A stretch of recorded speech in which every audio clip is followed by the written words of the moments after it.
So hello everyone, my name is Manpreet Singh और आज हम करने वाले हैं हमारे करंट इलेक्ट्रिसिटी चैप्टर का पार्ट 2, जिसके अंदर हम समझने वाले हैं कि ये करंट इलेक्ट्रिसिटी है क्या। अभी तक हमने फर्स्ट पार्ट में ये समझ लिया था कि चार्जेस क्या होते हैं, टाइप्स ऑफ चार्जेस क्या होते हैं, चार्जेस का नेचर क्या होता है, चार्जेस अट्रैक्टिव और रिपल्सिव कब होते हैं, है ना, किसी बॉडी पर कितने चार्जेस होते हैं। तो ये सारी चीजें हमने ऑलरेडी डिटेल्ड में फर्स्ट पार्ट में समझ ली थी। अब हमारे जो मेन थीम है इस चैप्टर का कि ये करंट इलेक्ट्रिसिटी है क्या, तो उसके बारे में हम इस सेक्शन के अंदर, इस वीडियो के अंदर डिस्कस बहुत अच्छे से करने वाले हैं और उससे भी रिलेटेड जो भी सब टॉपिक्स होंगे वो भी हम इसके अंदर कवर करेंगे। ठीक है, तो चलिए फिर स्टार्ट करते हैं बिना टाइम को खराब किए और पढ़ते हैं कि क्या है ये करंट इलेक्ट्रिसिटी। ओके, तो चलिए सबसे पहले हम बात कर लेते हैं कि ये करंट इलेक्ट्रिसिटी से पहले कि ये करंट इलेक्ट्रिसिटी जो होती है ये जब किसी मटेरियल के अंदर फ्लो करती है, किसी मटेरियल के अंदर नहीं फ्लो करती है, तो उसका रीजन क्या है। या अगर मैं इसको इस तरीके से बोलूं कि करंट इलेक्ट्रिसिटी फ्लो करती कब है और किसमें करती है, तो पहले हमें वो चीज समझनी है कि करंट इलेक्ट्रिसिटी या फिर इलेक्ट्रिसिटी को फ्लो करवाने के लिए कंडीशंस क्या हैं। अब कंडीशंस की जब मैं बात कर रहा हूं तो मैं बहुत सिंपल सा एग्जांपल दूंगा आपको साथ साथ में। मान ले आपके पास एक लकड़ी है यानी कि वुड है और एक तरफ आपके पास कोई मेटल है, लेट से आयरन है। ठीक है, आपने कई बार सुना होगा कि यार जो मेटल्स होते हैं इसके अंदर करंट फ्लो करता है। ठीक है, वहीं पर जो लकड़ी है यानी कि वुड है या फिर हम प्लास्टिक ले लें, इनके अंदर जो होता है करंट फ्लो नहीं करता है। तो हमें ऐसा लगता है कि शायद इनके अंदर कुछ ऐसी चीज है जो करंट को फ्लो करवाती है और कुछ में ऐसी है कि वो फ्लो नहीं करवाती है। तो पहले ये समझ लेते हैं कि ये दो टाइप के मटेरियल्स है क्या। एक वो मटेरियल जिसके अंदर करंट इजीली फ्लो करता है और एक वो मटेरियल जिसके अंदर करंट को फ्लो करने से रोका जाता है, या हम कह सकते हैं जिसके अंदर फ्लो होता नहीं है।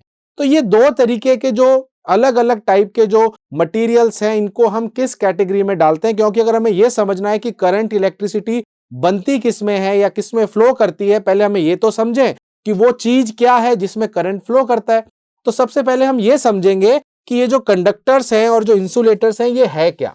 देखो, जैसा कि मैंने आपको बताया दो टाइप के मटेरियल्स होते हैं, दो टाइप की कैटेगरीज होती हैं। एक वो मटेरियल्स जिसके अंदर करंट इजीली फ्लो होता है और एक वो मटेरियल जिसमें करंट जो होता है जो इजीली फ्लो नहीं होता है।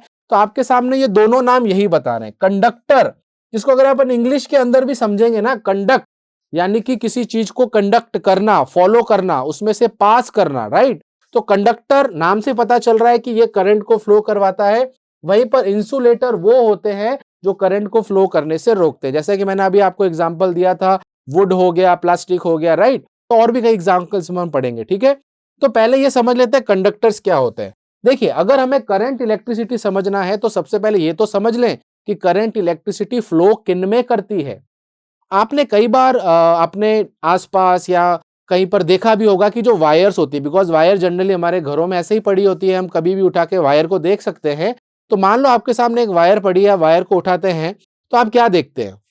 आप देखते हैं एक रबर जैसा, प्लास्टिक जैसा एक कवर है, उसके अंदर वायर है। आपने कई बार इस तरीके से देखा होगा ना, इस तरीके से कवर होता है और उसके अंदर इस तरीके से वायर होती है। और ये जो वायर होती है ये हमारे कॉपर की होती है। जनरली ये किसकी होती है? कॉपर की होती है, राइट। एल्यूमिनियम की भी आती है, कॉपर की भी आती है।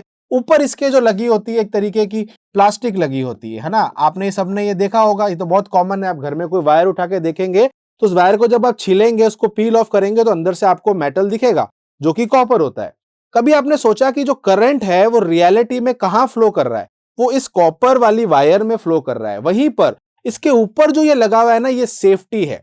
कई बार होता है ना कि अगर आप तार को बाहर से हाथ लगा लेंगे तो आपको करंट नहीं लगेगा, बिकॉज रीजन उस वायर के अंदर वहां पर ऊपर कवर है। बेसिकली वो एक इंसुलेटर है जो करंट को उसमें से जाने नहीं देगा। तो इसीलिए कहीं पर भी, जहां पर भी करंट इलेक्ट्रिसिटी या फिर करंट फ्लो कर रहा है किसी भी मटेरियल में, तो उसको सेव करने के लिए, या उसको आप कह सकते हो किसी और को उससे करंट ना लगे, तो हम उस पे एक इंसुलेटर या फिर उन मटेरियल का कवर करते हैं जिसमें से करंट फ्लो नहीं होता। तो अगर आपको मैं एक और एग्जांपल देता हूं, घरों में स्विच बोर्ड सबने देखे, नहीं देखे तो अभी जाके देखें, वीडियो को पॉज करें। और वो जो स्विच बोर्ड होता है, आप देखना कि वो जो स्विच बोर्ड होते हैं वो जनरली हमारे प्लास्टिक के बनते हैं, है ना। ज्यादातर लकड़ियों के भी होते थे पुराने टाइम के अंदर, बट आजकल तो प्लास्टिक्स आते हैं और बहुत अच्छे अच्छे प्लास्टिक्स देखने को मिलते हैं। अब ये प्लास्टिक के क्यों बने, कभी सोचा आपने? इसको मेटल का क्यों नहीं बनाया? कभी नहीं देखोगे। भली वो कितना भी अमीर बंदा हो या कितना भी वो अमीर हो, उसके पास इतना पैसा हो, पर वो कभी भी स्विच बोर्ड अपना ऐसा नहीं है कि गोल्ड का लगा देगा, सिल्वर का लगा देगा। कभी सोचा आपने? क्योंकि पैसा तो बहुत है लोगों के पास, तो क्यों ना वो इसके अंदर भी इन्वेस्ट करते हैं, because it's a basic science. अगर आपने मेटल यूज कर दिया तो उसमें ऑलरेडी करंट फ्लो कर रहा है अंदर, तो वो करंट आपको लगेगा। आप स्विच ऑन करेंगे तो भी आपको करंट लगेगा। तो इतनी सारी चीजें हैं जो आपके आसपास है, बट हमें कभी इतना सोचा नहीं है, तो हमें शायद लगता है ठीक है यूज करते होंगे प्लास्टिक, बट ऐसा नहीं है। सबके पीछे साइंटिफिक रीजन है, ठीक है। तो वही चीज है कि यहां पर ये मटेरियल्स के बारे में हमें डिफरेंशिएट करना पड़ेगा। तो सबसे पहले आते हैं कंडक्टर्स। अगर इस वायर की बात करूं तो इस वायर में ये जो कॉपर है, इसी में तो करंट पास हो रहा है, तो यही तो हमारा क्या है? मेटल है। तो मेटल्स होते हैं, इसको हम कंडक्टर्स कहते हैं। अब जो कंडक्टर जरूरी नहीं सिर्फ मेटल हो, बहुत सारी चीजें कंडक्टर्स होती हैं, बट हम कहते हैं कि एक वो कैटेगरी है ना, एक वो कैटेगरी जिसके अंदर से करंट फ्लो करता है, उनको हम कंडक्टर्स कहते हैं।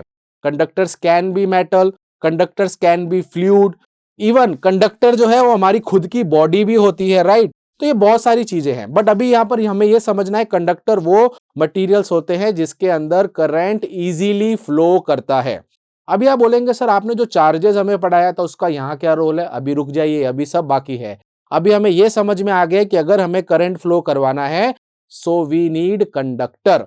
हो गया? समझ में आ गया? ठीक है सर, समझ में आ गया कंडक्टर के अंदर से करंट फ्लो करता है।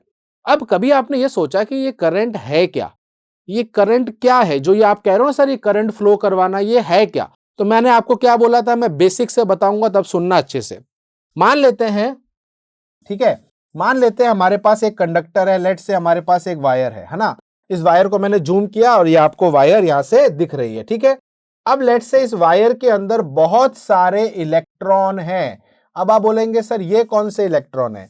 ये इलेक्ट्रॉन ही तो हमारे चार्ज हैं। बात समझ में आई? यानी कि चार्जेस। चार्जेस मैंने आपको बताया था दो टाइप के होते हैं, एक पॉजिटिव और एक नेगेटिव। पॉजिटिव वाले कभी भी करंट नहीं बनाते। अब यहां से हमारा थोड़ा सा पॉइंट इंपॉर्टेंट स्टार्ट होगा कि करंट जब प्रोड्यूस होता है या जो करंट कहते हैं ना इलेक्ट्रिक करंट फ्लो हो रहा है, तो बेसिकली यहां पर चार्जेस फ्लो हो रहे हैं, ठीक है। तो बेसिकली ये जो चार्जेस होते हैं उसमें पॉजिटिव कभी भी करंट नहीं बनाते। कौन बनाते हैं? Negative charge. कौन बनाते हैं? Negative charge. और नेगेटिव चार्ज रिमेंबर मैंने आपको क्या बताया था? इलेक्ट्रॉन को तो बोलते हैं। तो अगर हम बोलें कि यहां पर इलेक्ट्रिक करंट किसकी वजह से बन रहा है, तो वो बन रहा है नेगेटिव चार्जेस की वजह से। जो नेगेटिव चार्जेस फ्लो कर रहे हैं, क्या कर रहे हैं? फ्लो कर रहे हैं।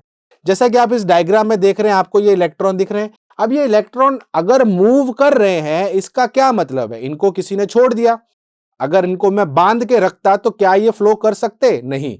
इसका मतलब ये है कि ये फ्री इलेक्ट्रॉन जो होते हैं, बेसिकली इनको फ्री क्यों कहा जाता है? बिकॉज ये फ्री हैं, ये कहीं पर भी मूव कर रहे होते हैं। तो हमें इन सभी को एक डायरेक्शन में मूव करवाना होता है। एंड जैसे ही आपने इन सभी इलेक्ट्रॉन्स को एक डायरेक्शन में मूव करा दिया, फिर आपका इलेक्ट्रिक करंट बन गया। पॉइंट समझ में आ गया? तो यहां पर हमें इलेक्ट्रिक करंट बनाने के लिए फ्री इलेक्ट्रॉन चाहिए। अब दूसरा क्वेश्चन आता है कि सर मान लिया चलो फ्री इलेक्ट्रॉन आ गए और हमने उससे इलेक्ट्रिक करंट बनाना है, बट अब यहां पर एक और प्रॉब्लम है या फिर एक डाउट आता है कि सर ये फ्री इलेक्ट्रॉन आते कहां से हैं? अगर मैं किसी वायर को सेल से जोड़ देता हूं और उससे सेल से वो वायर पे लगा हुआ बल्ब जल जाता है, तो मेरा क्वेश्चन ये है क्या ये फ्री इलेक्ट्रॉन इस सेल में से आए हैं? यस और नो? ये डाउट आएगा। एक और एग्जांपल, घर में जो लाइट आ रही है सर, ये जो हमारी ट्यूबलाइट जल रही है, पंखा चल रहा है, बल्ब जल रहा है, रेफ्रिजरेटर चल रहा है, ये इलेक्ट्रॉन्स जो फ्री इलेक्ट्रॉन जो इनको चला रहे हैं, ये कहां से आ रहे हैं? क्या ये हमें गवर्नमेंट भेज रही है? ये हमारे बाहर से जो वायर आ रही है इसमें से आ रहे हैं? तो इसका आंसर है नहीं। फ्री इलेक्ट्रॉन ऑलरेडी, सुनना मैं बहुत इंपॉर्टेंटली बोल रहा हूं, फ्री इलेक्ट्रॉन ऑलरेडी हमारे कंडक्टर्स में प्रेजेंट होते हैं। इसका मतलब सर तो हमारे पास अगर फ्री इलेक्ट्रॉन है तो हम पैसे किस बात के देते हैं? तो फ्री इलेक्ट्रॉन तो है, पर दिक्कत यह है कि वो फ्री इलेक्ट्रॉन बहुत ही नटोरियस है, कहीं पर भी चलते हैं। और इलेक्ट्रिक करंट बनाने की एक ही कंडीशन है, सभी एक डायरेक्शन में चलने चाहिए, ठीक है। तो बेसिकली कंडक्टर्स के अंदर ही हमारे क्या होते हैं?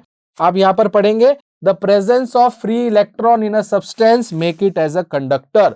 तो इनको कंडक्टर कौन बना रहा है? ये फ्री इलेक्ट्रॉन। और करंट कौन बनाते हैं? यही फ्री इलेक्ट्रॉन। तो हम ये कह सकते हैं फ्री इलेक्ट्रॉन ऑलरेडी कंडक्टर के अंदर हैं, वायर के अंदर हैं, बस उनको मूव कराने के लिए हमें एनर्जी चाहिए होती है।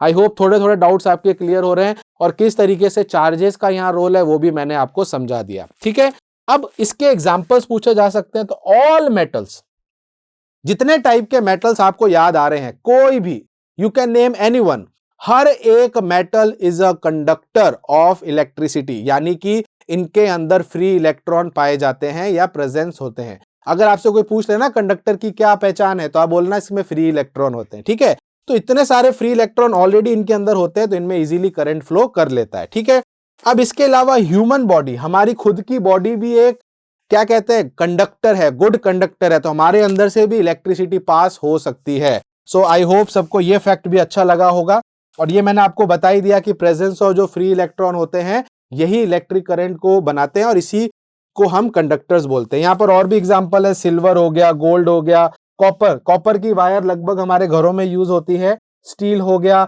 पानी जो होता है सी वाटर, ये भी हमारा क्या है, कंडक्टर है। जिसमें भी करंट फ्लो हो गया उसके अंदर हमें क्या होता है, अच्छा वो मूवी देखी होगी आपने थ्री इडियट, तो थ्री इडियट में आपने देखा होगा किस तरीके से आमिर खान ने वो एक स्केल बना के, जब वो आपने वो सीन देखा होगा, तो जब उस पर टॉयलेट करता है तो उसको करंट लगता है। तो बेसिकली वो water is a basically salt water is basically what, it's a good conductor of electricity, right. तो water, sea water is also a good conductor of electricity. तो पहले टाइप के मटेरियल्स हो गए कंडक्टर, जिसके अंदर हमारी इलेक्ट्रिसिटी फ्लो करती है। अब जस्ट इनके अपोजिट वो मेटल्स, वो मटेरियल जिसको हम इंसुलेटर बोलते हैं, जिनके अंदर करंट फ्लो नहीं कर सकता। अब आप खुद मुझे बताएं कि इसका क्या मतलब है, इसमें इलेक्ट्रॉन ही नहीं है, इसमें फ्री इलेक्ट्रॉन होते तो ही तो करंट फ्लो करता। तो क्या हम ये कह सकते हैं कंडक्टर जिसमें बहुत सारे फ्री इलेक्ट्रॉन है और इंसुलेटर जिसमें कोई फ्री इलेक्ट्रॉन नहीं है, तो हम ये कह सकते हैं कि इंसुलेटर वो होते हैं जिनके अंदर फ्री इलेक्ट्रॉन्स नहीं होते हैं, जिसकी वजह से उसमें करंट, इलेक्ट्रिसिटी फ्लो नहीं कर सकती। तो अगर आपने कई मूवी देखी होगी या सुना होगा कि अगर किसी को तार को कोई पकड़ ले और उसको ऐसे करंट आ जाए तो उसको कैसे आपको रिलीज करना है या छुड़वाना है, तो आप एक लकड़ी लेके जाएं और लकड़ी से उसको छुड़वाएं। कभी भी आप कोई मेटल लेके उसको टच नहीं करेंगे। अगर आपने मेटल लेके उसको टच कर लिया तो आप भी उससे कनेक्ट हो जाएंगे, आपको भी करंट लगना स्टार्ट हो जाएगा। तो हमेशा हमें सर्किट को तोड़ने के लिए, उस करंट के फ्लो को रोकने के लिए हमें इंसुलेटर की हेल्प पड़ती है। ठीक है, और मैंने आपको कुछ ऑलरेडी एग्जांपल स्टार्टिंग में दे दिए, जैसे कि जो हमारा घरों में जो वायर बोर्ड होता है, ज्यादातर वो प्लास्टिक्स के होते हैं, वायर के ऊपर कोटिंग होती है, वो भी लगभग प्लास्टिक की होती है, ताकि हमें करंट से वो बचा सके। ठीक है, तो ये वो होते हैं substance that do not allow electricity to pass through them, तो इनके अंदर इलेक्ट्रिसिटी इनसे पास नहीं हो सकती। ठीक है, अब इसके भी काफी एग्जांपल है, जितने भी नॉन मेटल्स हैं वो ऑटोमेटिकली हमारे क्या बन जाएंगे, insulator. Glass, rubber, plastic, paper, would, cotton, ये सब क्या है, इंसुलेटर है। नीचे कुछ और भी हैं, जैसे आप देख सकते हैं, रबर हो गया, ग्लास हो गया, ऑयल हो गया, डायमंड हो गया, वुड हो गया, ड्राई वुड हो गया। अब यहाँ पर ध्यान रखना, कई बच्चे कहेंगे कि सर अगर मैं गीली लकड़ी लेके आ गया, अगर मेरे पास वेट वुड है तो उसमें करंट फ्लो करेगा, बट वो लकड़ी की वजह से नहीं करेगा, इट्स बिकॉज ऑफ वाटर। तो ये भी ध्यान रखना कि यहाँ पर अगर जहां पर भी वाटर लग जाता है तो करंट आने के चांसेस हैं। ठीक है, अब एक चीज मैं आपको और बताना चाहता हूँ, आपने ये भी सुना होगा कि यार जब भी कोई इलेक्ट्रिसिटी का काम चल रहा है या घर में या कहीं पर भी, तो आपको बोलते हैं ना पेरेंट्स कि आप स्लीपर पहन के रहें और उसको हाथ लगाने से पहले स्लीपर पहन ले, चप्पल पहन ले। उसका रीजन क्या है, जो हमारे स्लीपर्स होते हैं दे आर नॉट मेटल, वो नॉन मेटल है, वो इंसुलेटर है, तो उसमें से करंट पास नहीं करता, जिसकी वजह से सर्किट ब्रेक हो जाता है और हमें करंट नहीं लगता। क्लियर है, सिंपल सी चीज है। और जो इलेक्ट्रिशियन होते हैं, जो काम करते हैं वायर्स में, आपने देखा होगा वो ग्लव्स पहन के काम करते हैं, रबर के ग्लव्स पहने होते हैं भारी भारी, तो और वायर को अगर पकड़ भी ले तो वो करंट नहीं लगता। रीजन बीइंग उन्होंने रबर पहनी हुई, जिसकी वजह से उसमें करंट फ्लो नहीं करता, तो वो करंट आपकी बॉडी तक आएगा ही नहीं। ठीक है, तो ये हमारे वो मटेरियल्स होते हैं जिनमें करंट फ्लो नहीं करता। So till now we have understand कि इलेक्ट्रिक करंट फ्लो करवाने के लिए हमें चाहिए कंडक्टर, इंसुलेटर नहीं चाहिए। अब हमारा फोकस कंडक्टर पे ही रहेगा। मान लेते हैं हमारे पास एक कंडक्टर है जिसमें बहुत सारे फ्री इलेक्ट्रॉन्स हैं। ठीक है, ओके। अब थोड़ा सा और बैक चलते हैं, थोड़ा पीछे चलते हैं और पहले ये समझते हैं कि ये जो इलेक्ट्रिसिटी या करंट इलेक्ट्रिसिटी है, इसको हम कितने पार्ट में डिवाइड करते हैं या फिर इलेक्ट्रिसिटी कितने टाइप की होती है। वैसे तो ये करंट इलेक्ट्रिसिटी हम पढ़ रहे हैं, बट एक तरीके की और इलेक्ट्रिसिटी होती है जिसको बोलते हैं स्टैटिक इलेक्ट्रिसिटी। वैसे ये हमारे इतने कोर्स में नहीं पूछी जाती, बट स्टिल हमें एक नॉलेज होनी चाहिए होता क्या है कि जब ये चार्जेस, जैसे कि अभी मैंने आपको इलेक्ट्रॉन बोला था या प्रोटॉन बोला था, पॉजिटिव या नेगेटिव चार्ज हम समझ लीजिए, तो वो जब रेस्ट पर होते हैं, जब वो रुके हुए होते हैं, तो उसको स्टैटिक इलेक्ट्रिसिटी बोलते हैं। आप बोलेंगे सर इसका कोई एग्जांपल है क्या? बिल्कुल है। जब आप वूलन कपड़े पहन के कुर्सी पे बैठते हैं प्लास्टिक के और उठते हैं और किसी को हाथ लगाते हैं तो आपको ऐसे झटका सा आता है ना, स्पार्क आता है। That is a static current, है ना? इसको क्या बोलते हैं? Static current. वहीं पर जो घरों के अंदर बाकी चीजें आप देख रहे हैं, जो वायर्स चल रही हैं, इसमें जो करंट चल रहा है वो हमारा करंट इलेक्ट्रिसिटी है। Current electricity. तो यहां पर इलेक्ट्रॉन फ्लो करते हैं। तो अभी यहां पर हम ये समझ ले, सबसे पहले हम स्टैटिक करंट का इंट्रोडक्शन देख लेते हैं क्या होता है, फिर हम करंट पे या डायनेमिक इलेक्ट्रिसिटी पे चलेंगे, ठीक है? अब सबसे पहले स्टैटिक इलेक्ट्रिसिटी क्या होती है? स्टैटिक इलेक्ट्रिसिटी, जैसा कि मैंने आपको बोला, नाम से ही पता चल रहा है, स्टैटिक का मतलब होता है रेस्ट। स्टैटिक का क्या मतलब होता है? रेस्ट, रुका हुआ, थमा हुआ, एक ही जगह पर ही है।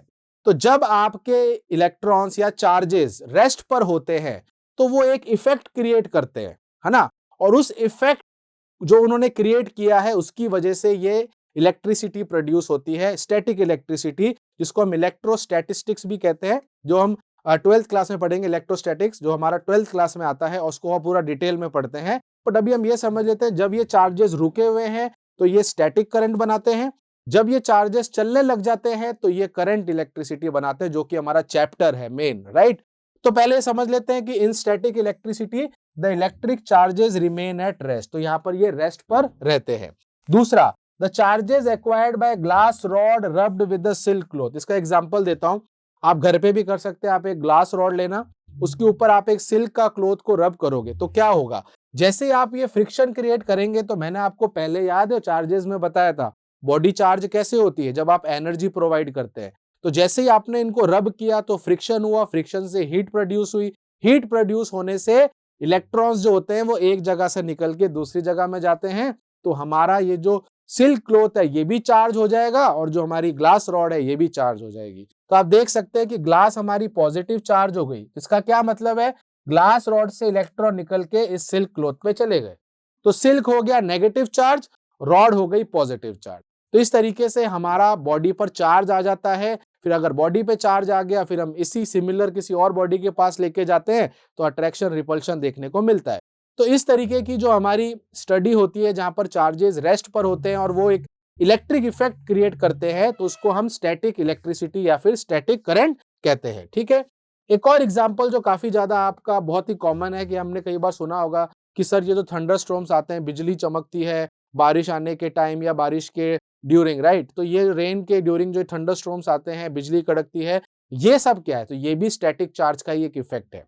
अब इसमें डिटेल में नहीं जाएंगे because it is not a part of our course, but मैं बता देता हूं कि ये सब स्टैटिक चार्ज का खेल है। यहाँ पर चार्जेस रेस्ट में रहते हुए ये इफेक्ट क्रिएट करते हैं, ठीक है? तो ये था हमारा static charge, but this is not our focus will be on current electricity. अब देखिए, अब यहां जाके हम समझते हैं कि करंट इलेक्ट्रिसिटी रियल में है क्या। वैसे मैंने आपको ऑलरेडी कुछ आइडिया इसका दे दिया है। अब चलिए इसके नाम को समझते हैं। करंट इलेक्ट्रिसिटी दो वर्ड से मिलकर बना है। एक इसमें आता है करंट।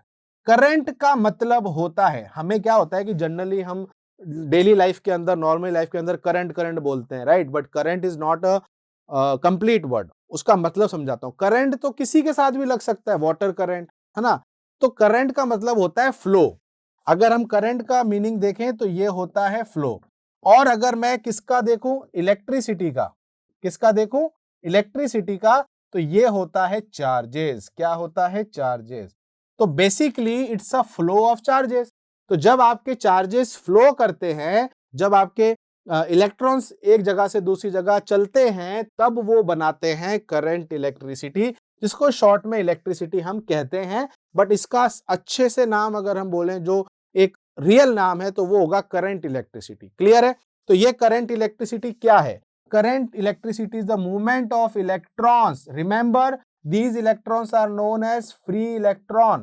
और ये फ्री इलेक्ट्रॉन आपको कहां मिलते हैं? मैंने बताया था, ये मिलते हैं कंडक्टर्स में। तो कंडक्टर्स में ये जो फ्री इलेक्ट्रॉन है, जब ये मूव करते हैं एक डायरेक्शन में, एक डायरेक्शन में, ऐसा नहीं कहीं पर भी चलें, सब जब एक डायरेक्शन में चलेंगे तो वो करंट इलेक्ट्रिसिटी बनाते हैं, ठीक है? अब current, electric current refers to the number of charges that move through the wire per second. अब ये समझ में आ गया सर, आपने बोला कि करंट बनाना है तो चार्जेस को फ्लो करवा दो। अब वो कितने फ्लो कर रहे हैं वो तो नापना पड़ेगा ना, उसी को तो हमें मेजर करना है कि इलेक्ट्रिक करंट है कितना, इलेक्ट्रिसिटी है कितनी सर, ये कैसे ढूंढें? तो बहुत सिंपल सी चीज है। मान लो आपके पास ये वायर है, इस वायर में बहुत सारे फ्री इलेक्ट्रॉन हैं। यहां पर मैं एक गेट लगा देता हूं, जस्ट एक इमेजिनरी गेट, और मैं कहता हूं कि इस गेट में 10 सेकंड में लेट्स से इसके अंदर से 100 इलेक्ट्रॉन जा रहे हैं, यानी कि 10 सेकंड में कितने इलेक्ट्रॉन यहां से पास हो रहे हैं? 100। तो मुझे बताओ कि 1 सेकंड में कितने पास होंगे? तो 1 सेकंड में आपके हिसाब से 10 इलेक्ट्रॉन पास हो रहे हैं। ठीक है सर, मान लिया। अब मेरे पास एक दूसरी वायर है, इस वायर में भी सेम एक मैंने गेट लगाया और इसमें बहुत सारे फ्री इलेक्ट्रॉन है। अब यहां पर हमने देखा कि यहां पर 10 सेकंड में सर 200 इलेक्ट्रॉन जा रहे हैं, तो इसका मतलब 1 सेकंड में कितने जा रहे हैं? 20 इलेक्ट्रॉन। अब आप मुझे बताओ कि कहां पर फ्लो तेज है? सिंपल सी चीज है ना, जहां पर कम टाइम के अंदर ज्यादा इलेक्ट्रॉन निकल रहे हैं, तेज चल रहे हैं, तो वहां पर फ्लो तेज है। तो जहां पर फ्लो तेज होगा तो हम बोलेंगे वहां पर करंट, इलेक्ट्रिसिटी ज्यादा है। तो इन दोनों वायर्स के अंदर जहां पर फ्लो ज्यादा है, तो हमने देखा कि फ्लो सर यहां ज्यादा है। क्यों? क्योंकि यह 1 सेकंड में 20 इलेक्ट्रॉन जा रहे हैं और यहां पर 1 सेकंड में 10 इलेक्ट्रॉन जा रहे हैं। तो ये जो आपका फ्लो है, ये हमें असल में ढूंढना होता है। तो जितने ये इलेक्ट्रॉन फास्ट चलेंगे उतना हमारा करंट, इलेक्ट्रिसिटी बढ़ेगा। अब ये जो चीज मैंने आपको समझाई है, तो इसको हम फॉर्मूले में कैसे बदलें सर? सिंपल सी चीज है, 1 सेकंड में जितने चार्जेस निकलेंगे that will be our electric current. तो अगर हम यहां से इसका फॉर्मूला बनाएं तो इलेक्ट्रिक करंट, जिसको हम आई से रिप्रेजेंट करते हैं, वो बन जाएगा charges upon time. 1 unit second में जितने चार्जेस पास होंगे that will be our current. Now remember, हमने चार्ज में एक ऑलरेडी फॉर्मूला पढ़ा था कि चार्जेस क्या होते हैं। तो चार्जेस होते हैं Ne।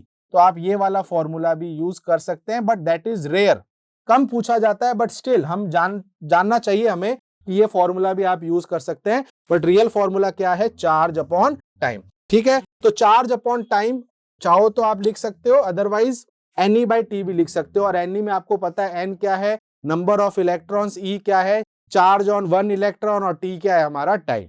तो अगर आप यहां पर देखेंगे तो ये है हमारा मेन करंट का या इलेक्ट्रिक करंट का या इलेक्ट्रिसिटी का formula. Again remember, what is current, electricity? It is the amount of charges passing in unit time.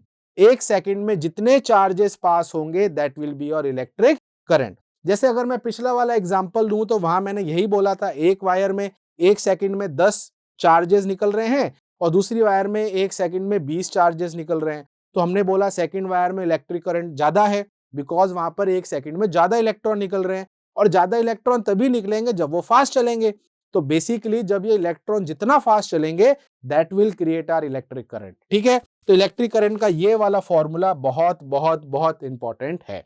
इस पे हम आने वाले कुछ नेक्स्ट स्लाइड में हम क्वेश्चंस भी करेंगे, फिर मैं आपको एक एनसीईआरटी का भी क्वेश्चन इस पे बेस दिखाऊंगा। ठीक है, अच्छा, अब यहाँ पर ये समझते हैं कि सर इलेक्ट्रिक करंट अगर आपने बता दिया कि एक फिजिकल क्वांटिटी है जिसका एक फॉर्मूला है, तो ऑब्वियसली बात है इसकी यूनिट भी होगी, इसको हमें मेजर भी तो करना है। तो इसकी यूनिट की अगर हम बात करें तो 2 यूनिट यहां से हमें इसकी याद रखनी है। ठीक है, अगर मैं यहां पर इसके फॉर्मूले को ही वापस इंक्लूड करूं तो आई का फॉर्मूला था चार्ज अपॉन टाइम। बिल्कुल, मैंने आपको ऑलरेडी बताया हुआ है चार्ज किस में मेजर करते हैं? कूलाम में। ठीक है, और टाइम किस में मेजर करते हैं? सेकंड में। अब कोई बोलेगा सर टाइम तो हम मिनट में भी कर सकते हैं, आवर में भी कर सकते हैं, but keep remember this is SI unit system. Standard international unit के अंदर टाइम हमेशा आपका सेकंड में होना चाहिए। If they are not asking you, still हमें इसको सेकंड में बदलना है अनटिल अनलेस आपको वो स्पेशली पूछ ले कि इसको बताओ आवर में अगर टाइम लेंगे तो कितना है। तो ज्यादातर तो हमें इसको कूलाम में रखना है और इसको सेकंड में रखना है। अगर हमारा टाइम किसी और यूनिट सिस्टम में हुआ तो हमें उसको कन्वर्ट करके सेकंड में लाना होगा। अब यहां से ध्यान आपको रखना है कि एक तो ये यूनिट हो गई कूलाम पर सेकंड। अब इसी को बोला जाता है एम्पियर। क्या बोला जाता है? एम्पियर। अब सर ये एम्पियर कौन है? एम्पियर एक साइंटिस्ट का नेम है जिसके बेस पर ये यूनिट रख दी गई है। तो 1 एम्पियर, जिसको हम शॉर्ट में कैपिटल ए भी लिखते हैं। So this capital A is a unit of electric current. तो एक तो यूनिट हो गई कूलाम पर सेकंड और एक यूनिट हो गई एम्पियर, और बोथ आर इक्वल। तो अगर आप किसी को करंट कूलाम पर सेकंड में लिखते हैं वो भी सही है, बट ज्यादा स्टैंडर्ड क्या है, एम्पियर। तो ज्यादातर हम करंट किस में मेजर करते हैं, एम्पियर्स में। ठीक है, अब ये एम्पियर्स में लिखा है, बट शॉर्ट में आप इसको कैपिटल ए लिखेंगे। ठीक है, आई होप सबको ये समझ में आ गया होगा। अब चलिए एक क्वेश्चन आपको मैं दिखाता हूं यहाँ पे। ठीक है, अब ये क्वेश्चन कह रहा है कि एक करंट है 1 ampere is drawn by a filament of an electric bulb for 20 minutes, find the amount of electric charges that flows through the circuit. पहले क्वेश्चन को समझते हैं। देखो, जब भी कोई न्यूमेरिकल आता है या क्वेश्चन आता है, पहले उसका सेंस समझो कि वो कहना क्या चाहता है। तो अगर आप यहां पर देखेंगे, वो बोल रहा है कि एक करंट है 1 एम्पियर का, तो जो भी पहले गिवन होता है ना वो लिख लेते हैं। तो लेट्स से हमारे पास करंट इज गिवन, तो करंट हमें कितना दिया हुआ है, 1 एम्पियर, लिख लिया। Is drawn by a filament of a electric bulb, एक इलेक्ट्रिक बल्ब है, उसका फिलामेंट है, कितने टाइम के लिए, 20 मिनट। तो हमें टाइम दिया हुआ है 20 मिनट। रिमेंबर, यूनिट का ध्यान रखना है। Find the amount of electric charge that flows through the circuit, तो हमें बताना है चार्ज कितना होगा। तो बेसिकली यहां पर हमें मेजर क्या करना है, चार्ज। तो हमने लिख लिया क्या गिवन है और हमें क्या मेजर करना है। अब बहुत सिंपल है, what is the formula of electric current. तो इलेक्ट्रिक करंट का हम फॉर्मूला जानते हैं, I is equals to Q by t. तो हमें क्या निकालना है, Q। तो Q क्या हो जाएगा, I multiply by T. But इतना इजी नहीं है। रिमेंबर वन थिंग, यूनिट पे ध्यान देना है। If your time is not in second, then you have to change it. Why, because your current is in ampere, तो करंट तो ampere में दिया हुआ है, राइट। तो वो हमारा ऐसे यूनिट में है, तो हमारा टाइम भी ऐसे यूनिट में ही होना चाहिए। तो यहां से ये 20 मिनट है, तो चलिए इसको चेंज कर लेते हैं। वी नो इन 1 मिनट कितने सेकंड होते हैं, 60 सेकंड। टोटल कितने मिनट है, 20 मिनट। तो 20 मिनट में कितने सेकंड हो गए, 20 इंटू 60 सेकंड। क्लियर है, तो हमें टाइम यहाँ पर 20 नहीं लेना है, हमें टाइम लेना है 20 इंटू 60। क्लियर है। अब चलिए यहाँ पर वैल्यू पुट कर देते हैं। आई तो हमारा 1 है, पुट कर दिया। टाइम यहाँ पर हमें कौन सा लेना है, ये वाला। सो टाइम हो गया 20 इंटू 60। तो जब हम इसको सॉल्व करेंगे तो ये आ जाएगा 1200 कूलाम। चेक कर लीजिए, ठीक है। 60 इंटू 2 करोगे, 12 हो गया, 20, दैट मीन्स 1200 कूलम चार्ज इसमें से फ्लो करेगा। तो बहुत ही सिंपल सा क्वेश्चन था, but again your focus should be on time. हाँ, अगर ये ऑलरेडी सेकंड में होता तो हमें चेंज करने की जरूरत नहीं होती। चलिए, अब मैं आपको एक क्वेश्चन दिखाता हूं जो एक एनसीईआरटी बेस्ड क्वेश्चन है, एनसीईआरटी का एक बुक का क्वेश्चन है। आपको इससे पहले जो मैंने क्वेश्चन दिखाया सिमिलर टाइप ऑफ क्वेश्चन है। अब आप इसको खुद से भी ट्राई करें, मैं भी यहां पर करता हूं, बट अब हम इसको आसानी से कर लेंगे, ठीक है। अब चलिए इस क्वेश्चन को पढ़ते हैं और देखते हैं ये हमसे क्या डिमांड कर रहा है। A current of 0.5 ampere is drawn by a filament of electric bulb for 10 minutes। चलिए सर, ये तो समझ में आ गया। अगेन टाइम को चेंज करना है सेकंड में। Find the amount of electric charge, same question है, बस वैल्यूज चेंज हुई है। आई कितना है, 0.5 एम्पियर, डन। टाइम कितना है, 10 minute, but again it's in minute, so we have to change in second. तो मल्टीप्लाई कर दो 60 से, हो गया। चलिए क्या निकालना है सर, चार्ज निकालना है। Very simple, come to the formula, I is equals to Q by T. So यहां से हमारा Q क्या हो जाएगा, कैपिटल IT। क्लियर है। I कितना दिया हुआ है, 0.5। तो 0.5 इंटू टाइम कितना लेना है, 10 इंटू 60। अब ये डॉट को यहां से हटाते हैं, डेसिमल को, 10 से 10 कैंसिल आउट, आंसर आ जाएगा 60 इंटू 5, जो कि हो जाएगा 300 coulomb. So you will get your answer. Very simple, बिल्कुल बहुत सिंपल है। तो ये एनसीईआरटी बेस्ड क्वेश्चन है, एनसीईआरटी का ही क्वेश्चन है। आई होप अब आपको समझ में आ गया होगा लेवल क्या है। बट मेन फोकस जो जहां रखना है, फॉर्मूला इजी है, वैल्यूज पता है, बट यूनिट्स का भी हमें बहुत अच्छे से ध्यान रखना है, ठीक है। तो आई होप सबको बेसिक आइडिया मिल गया होगा कि इलेक्ट्रिक करंट होता क्या है। अब ये हमें समझ में आ गया कि सर इलेक्ट्रिक करंट जो होता है उसकी वैल्यू क्या होती है, उसका फॉर्मूला क्या होता है, इलेक्ट्रिक करंट होता क्या है। अब इंपॉर्टेंट चीज सर, अगर ये फ्लो कर रहा है तो इसकी डायरेक्शन क्या होती है। How will get to know कि करंट कहां से कहां फ्लो कर रहा है, हम किस तरीके से उसकी डायरेक्शन को समझाएं, राइट। तो इसका एक बहुत सिंपल सी चीज है, bye convention electric current flow in the opposite direction of the movement of electron. अब आप बोलेंगे सर ये क्या है? मान लिया जाए आपके पास एक वायर है और आपको मैंने बताया था कि हर वायर के अंदर क्या होते हैं? Free electron. तो इसमें ये फ्री इलेक्ट्रॉन है और ये सारे के सारे फ्री इलेक्ट्रॉन इस डायरेक्शन में जा रहे हैं। तो आपको क्या देखना है कि जिस डायरेक्शन में इलेक्ट्रॉन जाते हैं, अगेन लिसन टू मी, जिस डायरेक्शन में इलेक्ट्रॉन फ्लो कर रहे हैं, हमें क्या लगता है वो इलेक्ट्रिक करंट की डायरेक्शन है, बट हमें ऐसा लगता है, बट ऐसा होता नहीं है। इन रियलिटी ये जो इलेक्ट्रॉन फ्लो कर रहे हैं ना, तो जस्ट इसके अपोजिट डायरेक्शन ले लो। क्या करना है? जिस डायरेक्शन में इलेक्ट्रॉन फ्लो कर रहे हैं उसके अपोजिट डायरेक्शन में ले लो, तो वो बन जाएगा आपका इलेक्ट्रिक करंट की डायरेक्शन। अगर आप यहां पर देखेंगे तो आपको यहां पर दिखेगा पहली चीज, अभी आप ये समझ लीजिए ये एक सेल है, ये सेल का प्लस पॉइंट है और ये सेल का माइनस पॉइंट है। तो अगर आप देखेंगे फ्लो ऑफ इलेक्ट्रॉन की डायरेक्शन क्या है, तो फ्लो ऑफ इलेक्ट्रॉन की डायरेक्शन ये है। अब आप बोलेंगे सर ये डायरेक्शन हमें सर्किट में कैसे पता चलेगी? चलिए उसके बारे में बात कर लेते हैं। मान लेते हैं हमारे पास एक वायर है जिसको हमने बैटरी से या फिर सेल से जोड़ा है। अभी आप ये इमेजिन कर लो कि ये सेल है, तो ये इसका प्लस पॉइंट है और ये इसका माइनस पॉइंट है। अभी आप इतना समझ लीजिए। अब हमें पता है कि फ्री इलेक्ट्रॉन जो इस वायर के अंदर भरे हुए हैं, इनका चार्ज होता है नेगेटिव, तो ये पॉजिटिव की तरफ जाएंगे। याद हो गया? मतलब इलेक्ट्रॉन की डायरेक्शन कहां से कहां होगी? तो आप बोलेंगे सर नेगेटिव से पॉजिटिव। आप देख सकते हैं ये जो मैंने एरो बनाया है, ये एरो है नेगेटिव से निकल रहा है और पॉजिटिव में जा रहा है, बट ये डायरेक्शन करंट की नहीं है, ये डायरेक्शन फ्री इलेक्ट्रॉन की है। अब यहां पर जो दूसरी इंपॉर्टेंट चीज है कि करंट की डायरेक्शन क्या होगी, तो उसके लिए आपको क्या देखना है कि करंट की डायरेक्शन सर इसके अपोजिट होगी। तो अगर आपसे करंट की डायरेक्शन पूछ ले तो वो पॉजिटिव एंड से नेगेटिव एंड में होगी। तो आप यहां देख सकते हैं कि ये इलेक्ट्रॉन की डायरेक्शन है और ये वाली हमारी जो करंट की डायरेक्शन है वो ये है। तो यही आपको ध्यान में रखना है कि करंट की डायरेक्शन जो होती है वो फ्री इलेक्ट्रॉन के अपोजिट होती है। ठीक है, चलिए अब आगे चलते हैं। एक और चीज जो यहाँ पर इंपॉर्टेंट है, जो करंट हम मेजर करते हैं वो एम्पियर में होता है, ये मैंने आपको बता दिया। बट एम्पियर होता है 1 एम्पियर, चलो एक क्वांटिटी आगे की 1 एम्पियर होता है। बट अगर आप उससे कम पे आएंगे कि कुछ क्वांटिटी ऐसी भी होती है ना करंट की जो काफी कम होती है, यानी कि जब हमारा अमाउंट कैसा हो, कम हो, तो जब अमाउंट कम होता है किसी करंट का तो हम उस स्मॉल अमाउंट ऑफ करंट को कैसे रिप्रेजेंट करें सर? अब मैं अगर आप बोलेंगे सर ये स्मॉल अमाउंट क्या होता है, 1 एम्पियर चलो हम समझ गए सर 1 एम्पियर करंट है। अगर कोई बोल दे कि वो 0.00001 एम्पियर करंट है तो सर ऐसे अच्छा नहीं लग रहा। इसका मतलब ये है कि क्यों ना मैं इसको रिप्रेजेंट करने के लिए किसी की हेल्प ले लूं। तो हमारे फिजिक्स के अंदर ना बहुत सारे ऐसे प्रीफिक्स मिलते हैं जिसको आप किसी के आगे अगर लगा दोगे तो आप उसको उस वैल्यू से मल्टीप्लाई कर दोगे। आप बोलोगे सर इसका क्या मतलब?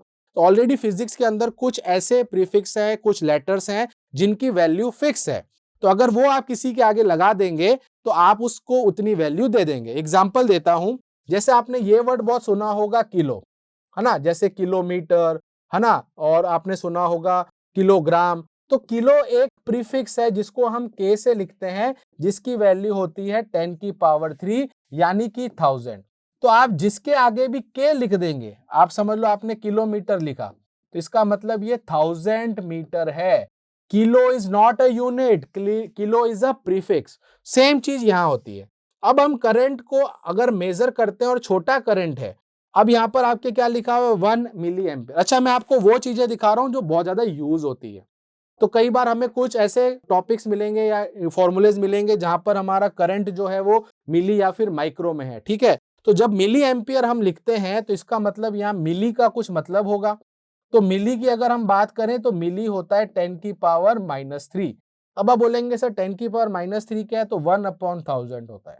तो अगर आपको कोई बोल दे कि एक करंट है 0.001 एम्पियर, तो आप इसको 1 मिली एम्पियर भी लिख सकते हैं। आई होप सबको ये चीज समझ में आ गई होगी। दूसरा होता है माइक्रो एम्पियर। तो अगर मैं माइक्रो एम्पियर की बात करूं तो माइक्रो का मतलब होता है 10 टू द पावर -6, जिसको 1 अपॉन नीचे 1 2 3 4 5 6, ये काफी छोटा करंट होता है। तो जैसे जैसे ये माइनस में पावर बढ़ती जाती है करंट की वैल्यू घटती जाती है। तो बेसिकली यहाँ पर हमें ये समझ में आ रहा है कि एम्पियर का अगर हम स्मॉलर वर्जन देखें तो वो मिली में भी हो सकता है और माइक्रो में भी हो सकता है। तो ये चीज थी समझने के लिए कि small amount of electric current क्या होता है। तो हमने अभी ये समझ लिया कि करंट क्या है, करंट को हम स्मॉल अमाउंट में किस तरीके से रिप्रेजेंट करते हैं, जैसे कि माइक्रो और मिली। अब जो लास्ट चीज इसमें रहती है वो ये है कि करंट को मेजर किससे करते हैं, कौन सा ऐसा इंस्ट्रूमेंट है जो इलेक्ट्रिक करंट को मेजर करता है। उस इंस्ट्रूमेंट को हम कहते हैं अमीटर। अब ये अमीटर क्या चीज है, अब देखो अमीटर नाम यही है, अब क्या करें कि स्पेलिंग है AMMETER। अमीटर जो होता है एक तरीके का इंस्ट्रूमेंट, आप यहाँ पर एक फोटो देख सकते हैं। तो ये एक रियल बेस्ड आपको एक डायग्राम देता है कि किस तरीके का अमीटर आपको दिखता है। काफी छोटी सी एक यूनिट होती है, इसको आप सर्किट में लगा दो और अगर उस सर्किट में उस वायर में अगर करंट है तो ये जो सुई आपको दिख रही है, नीडल आपको दिख रही है, ये आपको रीडिंग दे देगी। तो ammeter is basically a device which is used to measure electric current. तो एक अच्छा शॉर्ट क्वेश्चन यहां से बन सकता है और हमें पता भी होना चाहिए कि इलेक्ट्रिक करंट जो होता है उसको हम मेजर किसकी हेल्प से करते हैं। तो अमीटर क्या है, is a device a instrument which is used to measuring large electric currents in circuit. Circuit बोल दो, वायर बोल दो, कहीं पर भी जब हम यूज करते हैं इनको तो बेसिकली हमारा मेन पर्पस होता है कि वो हमें करंट मेजर करके दे। अब इसका एक और सिंपल क्वेश्चन इसके साथ अटैच होता है कि इसको हमें अगर मेजर करना है तो इसको हम सर्किट में या फिर उस वायर के साथ कैसे लगाएं। तो जहां जिस भी वायर के साथ, जिस भी वायर का आपको करंट मेजर करना है तो बेसिकली आपको उसको, बेसिकली अमीटर को आपको उसको सीरीज में लगाना है। सीरीज का मतलब होता है जस्ट उसके बाद में लगाना है। अगर आप सर्किट को भी यहाँ पर देख सकते हैं, वैसे सर्किट हम अलग से पूरा पढ़ेंगे, बट अभी आप बेसिक ये समझ लीजिए कि अमीटर हमेशा सर्किट के अंदर वायर के साथ हमेशा सीरीज में लगता है। सीरीज का मतलब वन आफ्टर अनदर, राइट। तो ये हमेशा आपका किस में लगता है, सीरीज में लगता है सर्किट के साथ, which the current is to measure. जहां का भी हमें करंट मेजर करना है तो उसके साथ आप इसको सीरीज में लगा दीजिए। और अगर मैं इसके सिंबल की बात करूं तो इसका सिंबल होता है ए। ऑब्वियसली बात है, हम ये डायग्राम तो वहां बनाएंगे नहीं सर्किट में, तो हम इसको शॉर्ट एक डायग्राम या सिंबल हमें इसको देना पड़ेगा। तो वो सिंबल हमारा क्या हो जाएगा, ए। तो ये जो ए होता है that is known as ammeter and ammeter is basically a device which is used to measure electric current. I hope सबको ये चीज समझ में आ गई होगी। तो ओवरऑल अगर हम देखें तो हमारा ये जो करंट इलेक्ट्रिसिटी का जो टॉपिक है ये हमने कवर यहाँ पर कर लिया है। तो अगर मैं यहाँ पर कंक्लूड करूं तो इसमें हमने क्या क्या चीजें पढ़ी है मैं आपको बता देना चाहता हूं। सबसे पहले हमने देखा कंडक्टर्स क्या होते हैं, इंसुलेटर्स क्या होते हैं। तो हमारा फोकस किस पे आया, कंडक्टर पे, क्योंकि कंडक्टर वो है जिसके अंदर करंट फ्लो करता है, इंसुलेटर वो है जिसमें करंट फ्लो नहीं करता है। अब ये करंट फ्लो करना या नहीं करना ये किस पे डिपेंड करता है, फ्री इलेक्ट्रॉन्स। तो कंडक्टर्स जो होते हैं उसमें फ्री इलेक्ट्रॉन्स होते हैं और इंसुलेटर वो होते हैं जिसमें फ्री इलेक्ट्रॉन्स नहीं होते हैं। समझ में आ गया, ठीक है। फिर उसके बाद हमने देखा जितने भी मेटल्स होते हैं वो कंडक्टर कहलाते हैं और जितने भी नॉन मेटल्स होते हैं वो नॉन कंडक्टर कहलाते हैं, ठीक है। फिर हमने देखा कि ये जो इलेक्ट्रिसिटी होती है दो टाइप की होती है। एक होती है स्टैटिक इलेक्ट्रिसिटी जिसमें चार्जेस रेस्ट पर होते हैं और वो इफेक्ट क्रिएट करते हैं, और करंट इलेक्ट्रिसिटी जो कि हमारा चैप्टर है वो होता है कि जब ये charges, electrons, only and only electrons जब मूव करते हैं एक डायरेक्शन में तब वो इलेक्ट्रिक करंट या फिर करंट इलेक्ट्रिसिटी बनाते हैं। अब जो स्टैटिक इलेक्ट्रिसिटी होती है उसमें चार्जेस रेस्ट में होते हैं और करंट में चार्जेस मूव करते हैं। यहां तक समझ में आ गया। फिर हमने देखा इलेक्ट्रिक करंट क्या होता है, उसका फॉर्मूला क्या होता है। इलेक्ट्रिक करंट का मतलब होता है यूनिट टाइम में कितने चार्जेस फ्लो कर रहे हैं, तो वहां से हमें फॉर्मूला मिला I का Q/T। फिर हमने देखा उसकी यूनिट होती है एम्पियर, हम उसको एम्पियर में नापते हैं और कूलाम पर सेकंड में भी मेजर करते हैं। फिर हमने उसके दो टाइप के क्वेश्चंस देखे जहां मैंने आपको एक एनसीईआरटी बेस्ड भी क्वेश्चन दिखाया था। फिर उसके बाद हमने समझा करंट की डायरेक्शन क्या होती है, करंट की डायरेक्शन कहां से कहां होती है। फिर हमने देखा स्मॉल अमाउंट ऑफ करंट को हम कैसे रिप्रेजेंट करते हैं एंड लास्टली हमने देखा कि करंट को मेजर हम किस डिवाइस से करते हैं जो कि अमीटर है, ठीक है। तो ओवरऑल ये हमारा पूरा सेक्शन इंट्रोडक्शन हो चुका है करंट इलेक्ट्रिसिटी का। अब जो हमारा नेक्स्ट पार्ट होगा उसमें हम ये समझेंगे कि ये जो इलेक्ट्रॉन है जिसको मैं एक डायरेक्शन में मूव कराने की बात कर रहा हूं, तो इनको ये मूव करवाता कौन है इसके पीछे जो इन इलेक्ट्रॉन्स को यहां से वहां तक मूव करवाएगा, तो उसके बारे में और डिटेल में बात करेंगे। तो आई होप सबको ये वाली जो वीडियो है करंट इलेक्ट्रिसिटी की ये आपको सभी को अच्छी लगी होगी। तो जो स्टूडेंट्स नए हैं इस चैनल पे तो प्लीज स्कोरशाला के इस यूट्यूब चैनल को जरूर आप सब्सक्राइब करें, बेल आइकन को दबाएं, वीडियो को लाइक करें और जितना हो सके अपने फ्रेंड्स और फैमिलीज के साथ, रिलेटिव्स के साथ शेयर करें और स्प्रेड कर दें, ठीक है। तब तक सभी को मेरी तरफ से थैंक यू सो मच।